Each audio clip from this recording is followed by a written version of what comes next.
Folks, I got to thinking about demographics, and don't ask me why.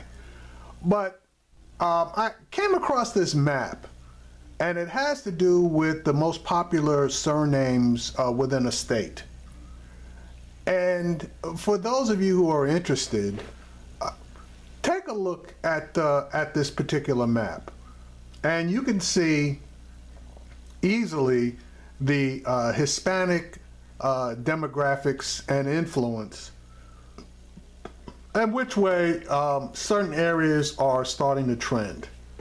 Now, if you look at California, the three most popular surnames in California, obviously Garcia, Hernandez, and Lopez, all three of which should be, or at least I consider them to be, Hispanic. Now, if you look at Nevada, Nevada is getting spillover from California, and I noticed that especially when the real estate values in Nevada were cheap. You had a lot of Hispanics that were going into Nevada, particularly into the Las Vegas area, because of the price of real estate back at that time, and for whatever reason they stayed. So Garcia, which is a Hispanic name, is the third largest trending surname. You got Smith and Johnson, obviously 1 and 2. Now let's slide down to Arizona, same situation, and you have to take into account its proximity to Mexico. Smith and Johnson 1, 2, but Garcia, as with Nevada, number 3. But then here we go with New Mexico. Martinez, Garcia, and Chavez, all three Hispanic names, 1, 2, and 3 in the state of New Mexico. Then surprisingly, Texas. Again, proximity to Mexico. Garcia 1, Smith 2, Martinez 3. So you could see the trends as far as the Hispanic population or dominance is concerned in those particular states. Now, you will note that Colorado has Martinez trending as number 3. So I don't know if that's the spillover from New Mexico or whatever, but that, again, is a trending name, top 3.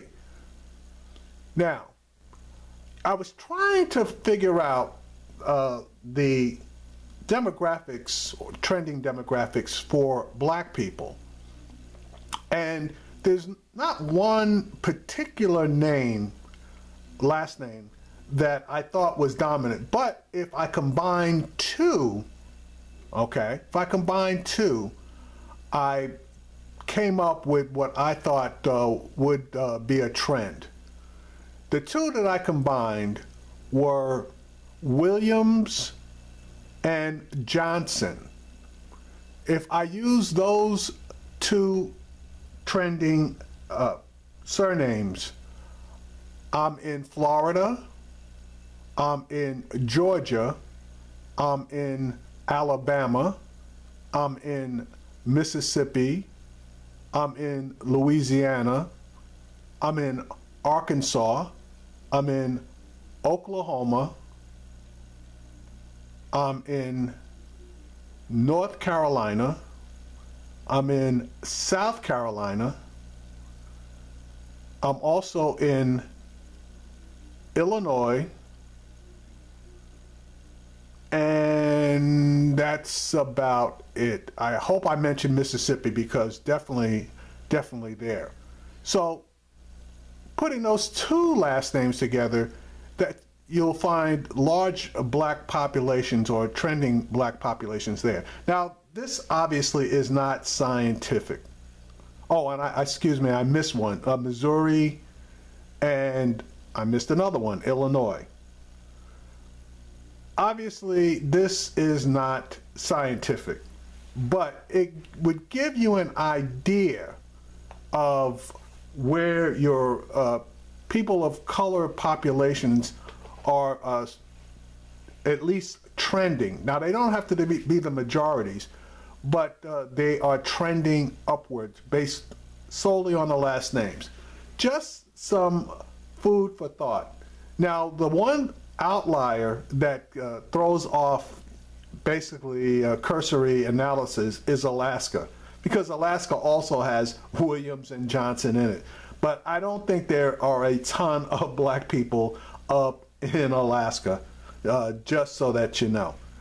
Anyway, just something that I took a look at, became curious about, and decided to do at least a little cursory analysis on.